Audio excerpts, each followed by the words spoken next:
안녕하십니까. 논리와 비판에서 언어 논리를 담당하고 있는 황쌤입니다. 이제는 모의평가 언어 논리의 개별 문제들을 풀어볼 시간입니다. 먼저 언어 논리 지문을 이해하고 추론하는 과정에 대해서 잠시 짚어보고 가도록 하겠는데요. 이 순서상 먼저 지문을 이해하고 분석하는 것이 첫 단계고, 선택지나 혹은 보기를 파악하는 것이 두 번째 순서, 바로 이런 식으로 진행해 나가는 것이 언어 논리 지문의 이해와 추론 과정의 원칙입니다. 하지만 지문과 선택지의 프리뷰 단계를 통한다면 글의 흐름을 구조적으로 이해하고 분석할 수 있으면서 동시에 문제풀이의 시간을 절약할 수 있습니다. 이것을 좀 더 자세하게 소개해 드리겠습니다. 먼저 지문을 프리뷰하는 과정은 다음과 같습니다. 각 문단의 첫 번째 문장, 때에 따라서 두 번째 문장까지 볼 수도 있죠. 그리고 이어서 마지막 문장, 각 문단의 마지막 문장을 살펴보는 것입니다. 이 마지막 문장은 다음 두 번째 문단에서 이어지는 논리 흐름을 보기 위해서 서로 이제 비교 분석할 수 있겠고요. 예를 들어서 첫 번째 문단에서 대한민국은 민주공화제를 함이라는 문구가 담겼다. 여기 대해서 두 번째 문단의 첫 부분에서 대한민국은 뭐고 민국이란 무엇이다 라는 부가적인 설명이 있는 것을 확인할 수 있습니다. 이런 식으로 논리적인 흐름을 우리가 간략하게 프리뷰 과정을 통해서 이해할 수 있으려면 이런 식으로 축약해서 이해하는 과정이 필요한데, 이것을 지문의 프리뷰 과정이라고 보시면 되겠습니다. 자, 그러면 첫 번째 문단의 첫 번째 문장을 한번 보시죠. 3.1운동 직후에 모여든 독립운동가들은 임시정부를 만들기 위한 첫걸음으로 조소왕이 기초한 대한민국 임시헌장을 채택했다. 대한민국 임시헌장을 기초할 때 조소왕은 국호를 대한민국으로 하고 정부 명칭도 대한민국 임시정부로 하자고 했다. 그 제안이 받아들여졌기 때문에 대한민국 임시헌장 제1조에 대한민국 민주공화제로 함이라는 문구가 담겨진 것이다. 제가 앞서 말씀드린 것과 달리 문단 전체를 읽어 내려갔는데요.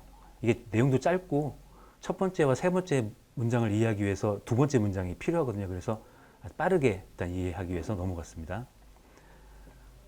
3.1운동 직후에 독립운동가들은 대한민국 임시헌장을 만들었다. 근데 조소왕이 기초였어요. 근데 그 조소왕은 두 가지 제안을 했습니다. 국호를 대한민국으로 하고 정부 명칭도 대한민국 임시정부로 하자고 제안을 했어요. 그 결과 대한민국 임시헌장 제1조에 대한민국은 민주공화제로 함이라는 규정이 담기게 되었습니다. 다음 두 번째 문단 보시죠. 첫 번째 문단의 마지막 문장에 대한 추가적인 해설이었죠. 대한민국 그리고 민국에 대한 해설이었습니다. 그리고 두 번째 문단의 마지막 문장을 보시면 조소왕은 대한제국을 대신할 새로운 한국이란 다름 아닌 한국 국민이 주인인 나라라고 말했다. 프리뷰 과정이기 때문에 우리가 맥락을 전체적으로 자세하게 이해할 수는 없기 때문에 일단 이 정도로 넘기고 가도록 하겠습니다. 세 번째 문단, 조소왕의 주장은 대한민국 임시정부에 참여한 독립운동가들로부터 열렬한 지지를 받았다. 이 주장은 다름 아닌 대한제국을 대신한 새로운 한국에 대한 주장이겠죠. 그리고 세 번째 문단의 마지막 문장에서 보시면 잘 알려진 것처럼 재헌국회는 재헌헌법을 만들었는데 이 헌법에 우리나라의 명칭을 대한민국이라고 한 내용이 있다. 자, 이렇게 세 번째 문단의 첫 번째 문장과 마지막 문장을 보면서 지문의 프리뷰 과정을 마치도록 하겠습니다. 자, 이제 다음 단계로 선택지의 프리뷰 과정입니다. 이거 뭐 간단합니다. 기본적인 우리가 처음 접했기 때문에 생경한 용어들 중심으로 선택지를 통해서 전체적으로 이 문제에서 요구하는 바를 파악하기 위한 과정인데요.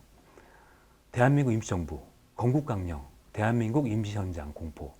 우리가 프리뷰 과정에서 대한민국 임시헌장에 관한 내용을 우리가 여러 번 봤죠. 그리고 건국강령은 아직 미처 살펴보지 않았기 때문에 일단 넘어가도록 하겠습니다.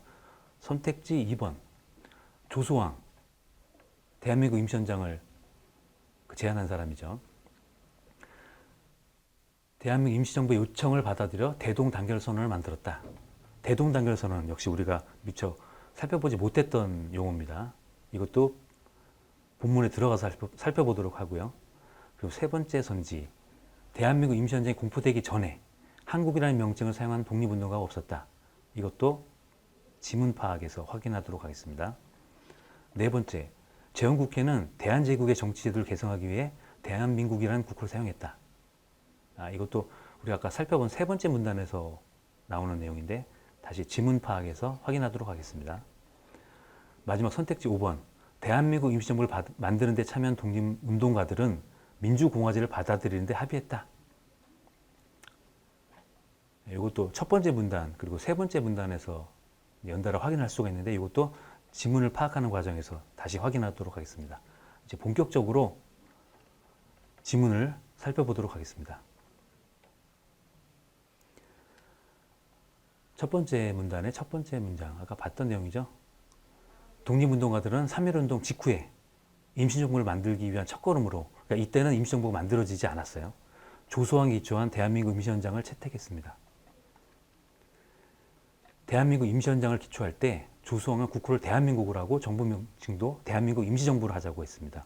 이 제안이 받아들여져서 대한민국 임시헌장 제1조에 대한민국은 민주공화제로 함이라는 문구가 담기게 되었다는 것이 첫 번째 문단의 내용이었습니다. 우리가 아까 선택지에서 봤지만 민주공화제라는 것이 나왔죠.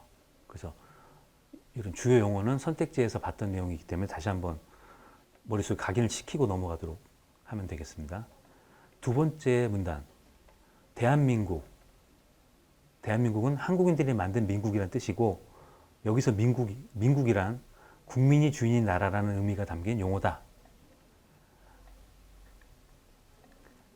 조소왕은 3.1운동이 일어나기 전, 아까 3.1운동 직후에 대한민국 임시헌장을 채택했다고 그랬죠. 근데 3.1운동이 일어나기 전에, 그러니까 대한민국 임시헌장을 채택하기 전에 대한제국 황제가 국민의 동의 없이 마음대로 국권을 일제 넘겼다고 말하면서 국민은 국권을 포기한 적이 없다라고 밝힌 대동단결 선언을 발표한 적이 있다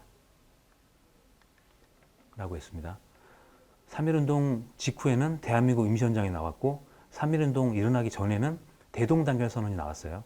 이것도 선택지에서 나왔던 용어죠. 이 선언에는 구한국 마지막 날은 신한국 최초의 날이라는 문구가 담겨 있다. 여기서 신한국이란 새로운 한국을 의미하는데 조소왕은 이것을 대한제국을 대신할 새로운 한국, 그러니까 한국 국민이 주인이 된 나라, 대한제국 황제가 주인이 아니라 한국 국민이 주인인 나라라고 말했다는 거죠.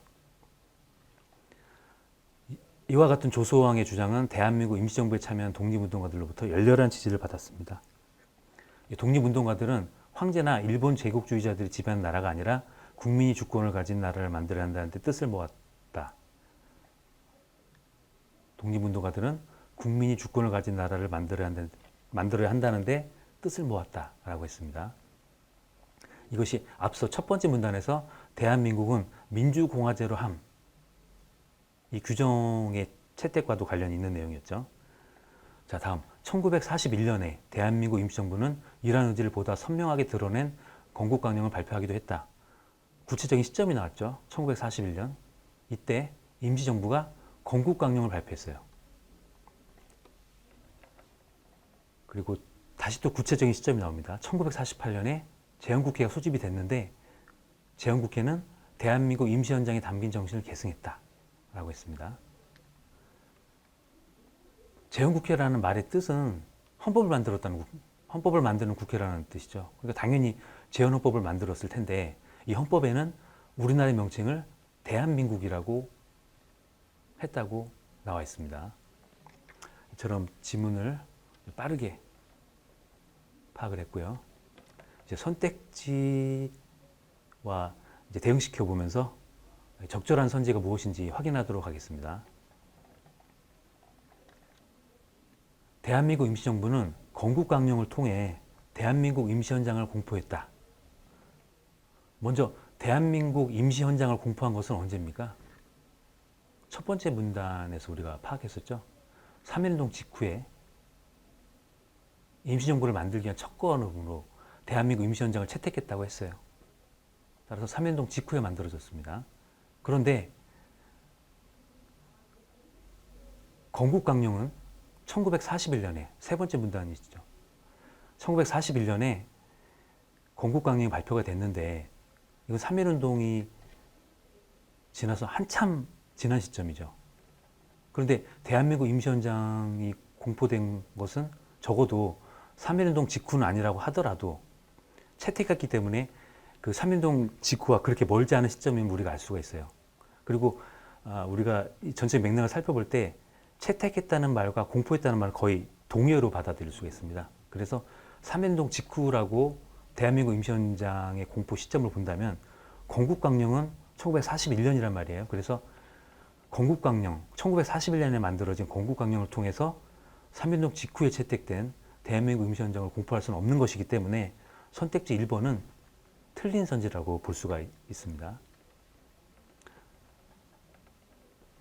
두 번째 선택지를 보시죠. 조소왕은 대한민국 임시정부의 요청을 받아들여서 대동단결 선언을 만들었다. 대동단결 선언은 우리가 두 번째 문단에서 봤는데요. 3.1운동이 일어나기 전에 조소왕이 황제가 국권을 일제 넘겼지만 국민은 국권을 포기한 적이 없다라고 밝힌 내용의 대동단결 선언을 발표한 적이 있다라고 했죠. 그래서 3.1운동이 일어나기 전에 대동단결 선언이 나왔습니다. 그런데 대한민국 임시정부는 3.1운동 직후에도 만들어지지 않았어요. 그러니까 대동단결 선언이 먼저 나왔죠. 그래서 임시정부의 요청을 받아들여서 3.1운동이 일어나기 전에 만들어진 대동단결 선언을 만들 수는 없는 내용입니다. 이래서 두 번째 선지도 틀린 선지임을 알 수가 있었고요. 세 번째 선지를 보시죠. 대한민국 임시현장이 공포되기 전에는 한국이라는 명칭을 사용한 독립운동가가 없었다. 대한민국 임시현장이 공포된 것은 3.1운동 직후입니다. 아까 채택과 공포를 거의 비슷한 시점으로 이해해도 무방할 것이라고 말씀을 드렸는데요. 공포되기 전에는 한국이라는 명칭을 사용한 독립운동가가 없었다. 그래서 한국이라는 명칭은 어디서 소개가 됐나요? 물론 첫 번째 문단에서 대한민국 임시현장을 기초할 때 조소왕이 국호와 정부 명칭을 제안하면서 대한민국을 얘기한 적이 있었지만 사실 대동단결 선언에서 구한국과 신한국을 구분하면서 첫 번째로 한국이라는 용어를 썼던 것을 우리가 확인할 수 있습니다. 따라서 대한민국 임시현장은 3.1운동 직후고 한국이라는 명칭은 3.1운동 이전이기 때문에 이미 3.1운동 이전에 즉 대한민국 임시현장 공포되기 전에 한국이라는 명칭이 사용됐었다. 누구에 의해서? 조소왕에 의해서 사용이 되었다는 거죠. 그래서 선택지 3번도 알 수 없는 내용, 틀린 내용입니다. 선택지 4번, 제헌국회는 대한제국의 정치제도를 개성하기 위해서 대한민국에는 국호를 사용했다. 우리가 아까 마지막 문단에서 봤던 내용인데요. 1948년에 제헌국회가 소집이 돼서 대한민국 임시현장에 담긴 정신을 계승했다 라고 나오죠. 근데 대한제국의 정치들을 계승한 것이 아니라 대한민국 임시현장에 담긴 대한민국 임시정부의 정신을 계승했다고 보는 것이 더 적합하겠네요. 따라서 선택지 4번도 틀린 내용입니다. 그리고 마지막 선택지 5번 보시면 대한민국 임시정부를 만드는 데 참여한 독립운동가들은 민주공화제를 받아들이는 데 합의했다라고 했습니다. 독립운동가들은 3.1운동 직후에 모여서 임시정부를 만들기 전에 대한민국 임시현장을 채택했어요. 그 규정에 제1조에 대한민국은 민주공화제로 함이라고 했던 적이 있죠. 이 문구를 보면 민주공화제는 이미 독립운동가들이 채택 과정에서 바로 수용했다는 것을 알 수가 있습니다. 따라서 선택지 5번이 그래서 알 수 있는 내용이라는 것을 우리가 파악할 수 있었습니다. 따라서 선택지 5번이 문제 1번의 정답임을 우리가 확인했습니다. 이로써 그 모의평가 1번 문제를 마치고 다음 문제로 넘어가도록 하겠습니다. 감사합니다.